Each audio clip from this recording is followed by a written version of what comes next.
6128வது செய்தி. எவ்வளவு அழகான செய்தின்னு பாருங்க. அபூ ஹுரைரா அறிவிக்கக்கூடிய செய்தி. அன்ன அராபியன் பாலஃபில் மஸ்ஜித், ஒரு கிராமப்புறத்து மனிதர் வாரார் மஸ்ஜிது நபவி, அல்லாஹ்வுடைய தூதருடைய பள்ளிவாசல்.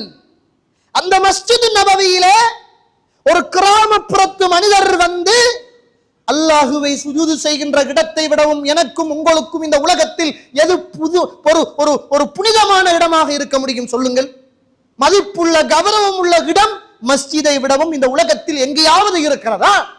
அதுவும் மக்கா மதீனாவுலே உள்ள மஸ்ஜிது நபவியில் ஒரு கிராமப்புறத்து மனிதர் சிறுநீர் கழிக்கிற போது அல்லாஹ்வுடைய தூதர் வளர்த்தெடுத்த சஹாபாக்கள் உசுரை கொடுக்க, உயிரை கொடுக்க, சொத்தை கொடுக்க, பிள்ளைகளை அனாதைகளை ஆக்க, மனைவிய விதவையாக்க, ஊரை இழந்த, அதுக்காக கஷ்டப்பட்ட ஒரு பள்ளிவாசல் உருவாகுவதற்காக சொந்த ஊரையை விட்டு விட்டு ஓடி வந்த அவ்வளவு தியாகம் செய்த சஹாபாக்களும் வளைத்திருக்கிற போது கிராமப்புறத்து மனிதர் மஸ்ஜிதில் சிறுநீர் அளிக்கிற போது எப்படி பார்த்து கொண்டிருப்பார்கள்? அத்துணை சஹாபாக்களும் கொந்தளித்தார்கள். அல்லாஹ்வுடைய தூதர் ஸல்லல்லாஹு அலைஹி வஸல்லம் விடுங்க விடுங்க.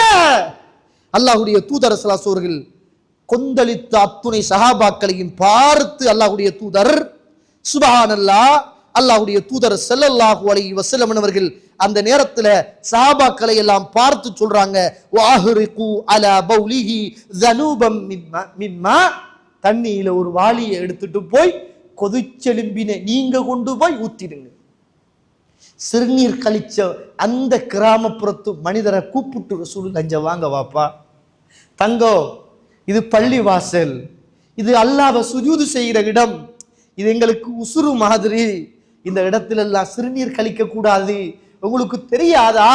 நீங்க சிறுநீர் கழிக்க கூடாது என்று அல்லாஹ்வுடைய தூதர் அந்த மனிதருக்கு அந்த பாவத்தை வெறுக்க வச்சு அல்லாஹ்வுடைய தூதர் பாவம் செய்த மனிதரை கிட்ட அணைத்து அல்லாஹ்வுடைய தூதர் அந்த பாவத்தை சுட்டி காட்டி விட்டு சஹாபாக்களை எல்லாம் பார்த்து சொன்னார்கள், ஃபைன்னமா புஇஸ்தும் முயஸ்ஸிரீன், நீங்கள் எல்லாம் அனுப்பப்பட்டது மிக சொஃப்டாக ஏவுவதற்காக, வலம் துபஅஸு முஅஸ்ஸிரீன், கடுமையாக நடந்து கொள்வதற்காக அல்ல தோழர்களை என்று அல்லாஹ்வுடைய தூதர் வளர்த்தெடுத்த சஹாபாக்களைத்தான் அல்லாஹ்வுடைய தூதர் கண்டித்தார்களே தவிர பாவம் தெரியாமல் செய்த அந்த மனிதனை அல்லாஹ்வுடைய தூதர் இஸ்லாத்தை விட்டும் தூரப்படுத்துகிற அடிப்படையில் அல்லாஹ்வுடைய தூதர் நடந்து கொள்ளல்ல.